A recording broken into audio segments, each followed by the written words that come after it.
Good morning mga ating 4:30 na ng umaga. So ayan, nagagayat na si Ate Saysay para pumasok.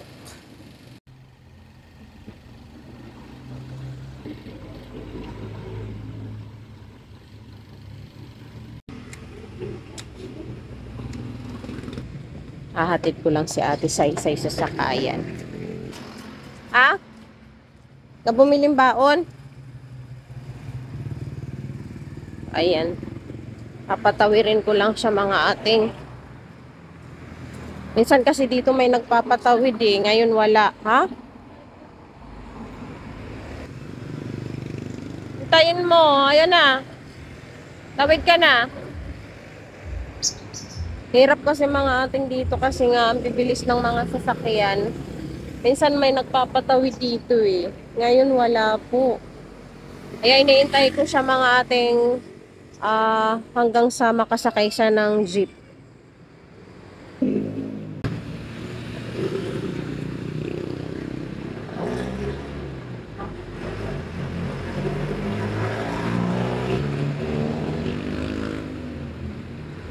Ayan mga ating nakasakay na si Ate Saysay.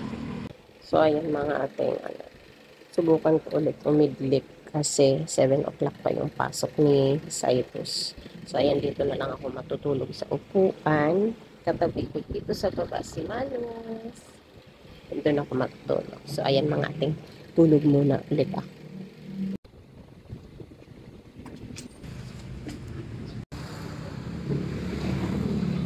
Tingnan mo ay highway yata. Ayan na, sakay na.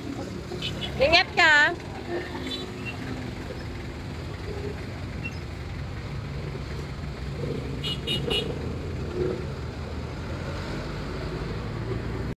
At ngayon naman mga ating, dahil nga nakapasok na nga si Cyrus, pumunta naman nga ako ngayon mga ating dito sa Talipapa. Bibili ako mga ating ng aming uulamin, pananghalian. Nagulat nga ako mga ating dahil wala nga sa pwesto yung mga nagtitinda ng isda. Yun pala mga ating, nagbago lang sila ng pwesto kasi nga daw may nanghuhuli dito ngayon. Pinagbabawal kasi talaga mga ating ang pagtitinda sa gilid ng kalsada o kaya daanan ng mga sasakyan. Kaya pinagbabawal talaga at kaya naman hinuhuli talaga sila dito mga ating kasi nandito lang talaga sila sa gilid ng kalsada. Dito nga mga ating, bumili nga ako dito ng hipon na 150 pesos lang mga ating. At bumili na rin ako dito ng ricados para sa sinigang na hipon. At pagkatapos ko nga bumili mga ating, umuwi na rin ako agad-agad dahil naiwan nga si Malos. So ayan mga ating, ngayon po ay nagpapakulo na ako dito ng tubig na merong mga ricados, may luya, kamatis at sibuyas mga ating, dahil magluluto ako ngayon ng sinigang na hipon. So ilalagay ko na mga ating yung hipon. Ang bili ko dito mga ating sa hipon ay 150 pesos. Yan, ganito siya kalalaki. Ayan. Ngayon mga ating, dahil kumukulo na nga itong hipon, tatanggalin lang natin itong mga ganito. Yan. At maglalagay na nga rin ako dito mga ating ng pampalasa, asin. At syempre hindi nawawala sa akin ang magic sarap tuwing ako po ay nagluluto. Disclaimer lang po ha, hindi ko po pinopromote ang magic sarap, pero baka naman magic sarap, magic sarap, charot. Ayan, maglalagay lang ako dito ng konti, tapos hahaluin lang natin yan.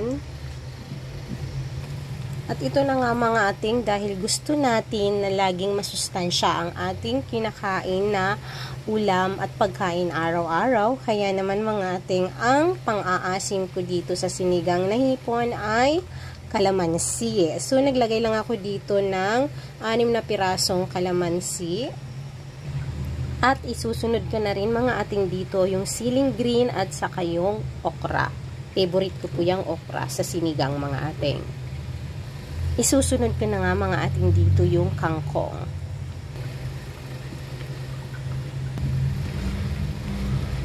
Sarap mga ating sa sinigang ang merong okra at saka kangkong. Syempre mga ating, para malasahan natin kung okay na yung timpla, titikman natin. Titikman natin mga ating kung okay na yung kanyang lasa.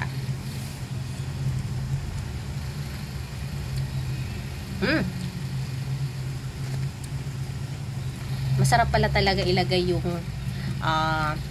kalamansi. At saka ang bango niya. Kahit sa isda mga ating, ito yung nilalagay ko kalamansi pag nagsisigang ako ng isda. At ayan mga ating, luto na yan, papatayin na natin yung kalan. Dahil luto na mga ating yung sinigang na hipon. Ayan. Maraming salamat po sa inyong lahat, sa lahat na sumusuporta po sa akin palagi. Ayan. Kunti pa man po tayo mga ating. Darating din po ang araw na dadami po tayo hanggat nandyan po kayo sumusuporta sa akin. Ayan.